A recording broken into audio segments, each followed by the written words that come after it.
So we just made a huge step. If you can't tell, we got our trailer. And it is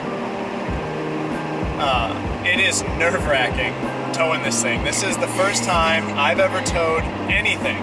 So why not just go buy it and tow it home, right? Yeah.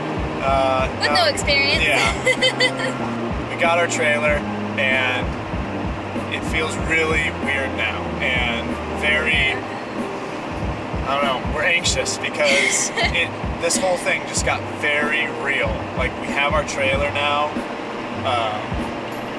and our house is sold also. We have a buyer for the house. Yeah. We're just waiting for them to sell their house so we can close on ours the same day they close on theirs. But it's getting very real now, and I'm nervous, but I'm excited, but I'm very, very, very nervous. The trailer we decided to go with is Keystone Summerland 2020 QB, and it's kind of hilarious how we got to this point because this thing is tiny. It's just a step up from like their mini series. We decided to go with a unit that's just big enough for us to live in it and not feel cramped, hopefully. Yeah, hopefully. We decided to go with this unit because it was inexpensive. It only cost $14,000. It has no slides, which we see as a good thing because that's just one less thing that can go wrong.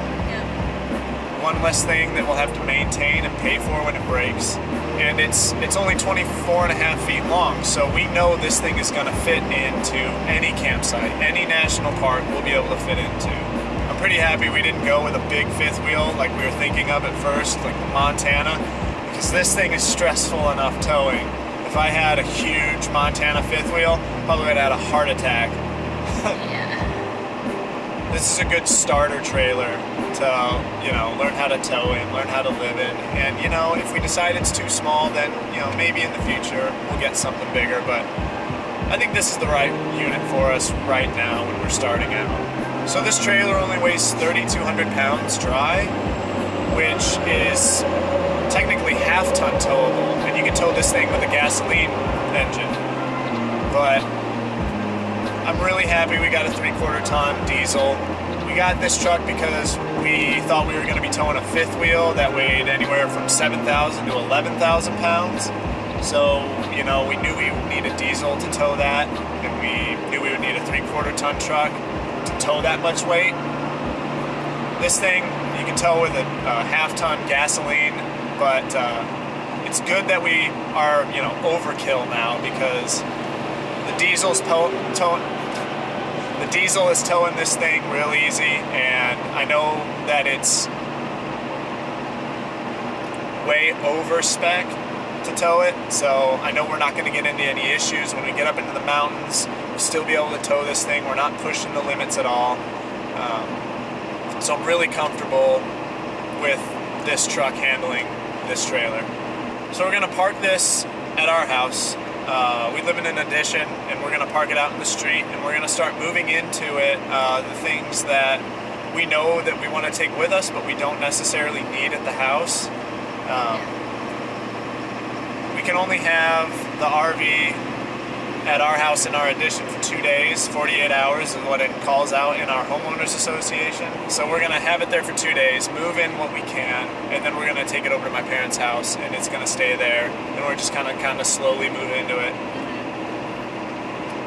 I have a goal to be in the camper, living out of it by the weekend. I don't think it's going to happen, but we're going to try. And a couple things depend on that. I mean, we have to get a lot of stuff ordered for the camper in order to hook it up. It's currently winterized, so we have to winterize it, which isn't going to take very long. He said it should take a half an hour. No, we'll de-winterize it at my parents' house when we take it there. We're just going to leave it winterized until we go there. And yeah, you just flush out the lines. It'll take 10 minutes, 15 minutes. Yeah.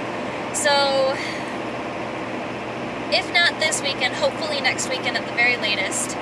And yeah, we'll see how that goes. So a couple things that we didn't film that we have updates for. We didn't film our choice on this trailer. After the RV show that we found the retro trailers in, we decided to look into those because we thought, you know, they were really cool, and we figured maybe we could do this smaller space and see what we could do. So we went to the manufacturer and they gave us a tour around their plant, and it was pretty cool.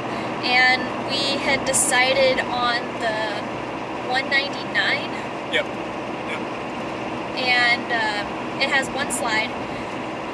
But after doing a little bit more research and thinking about it for a little bit, we decided to see if we could find a Keystone version. I mean, really,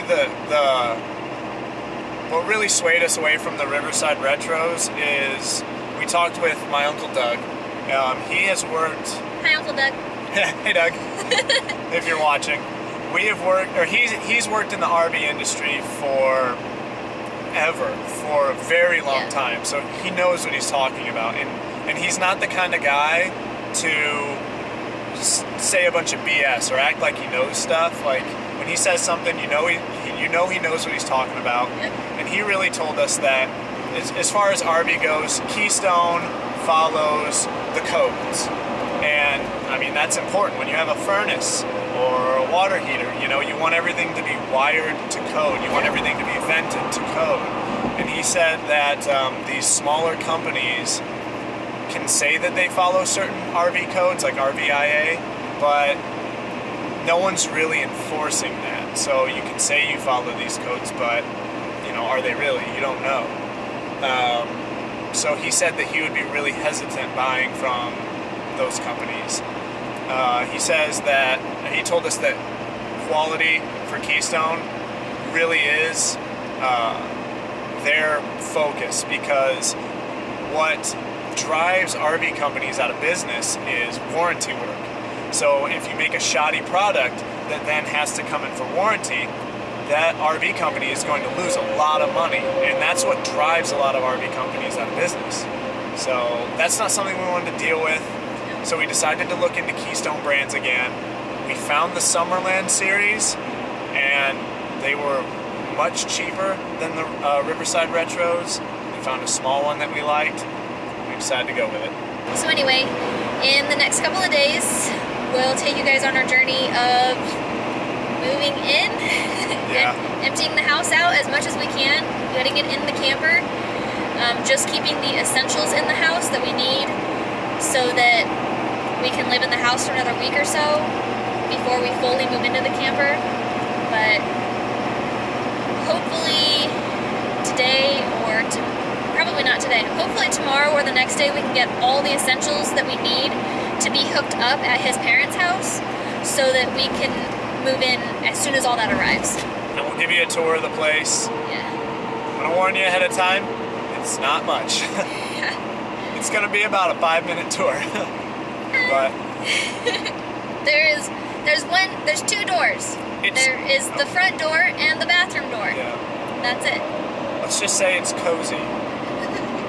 But we're excited. It means freedom. It means we get to spend all our days together, and we get to explore the country. Yeah. So we're excited. Nervous, and we're ready. We're ready to be on the road. It's gonna be interesting. Yeah.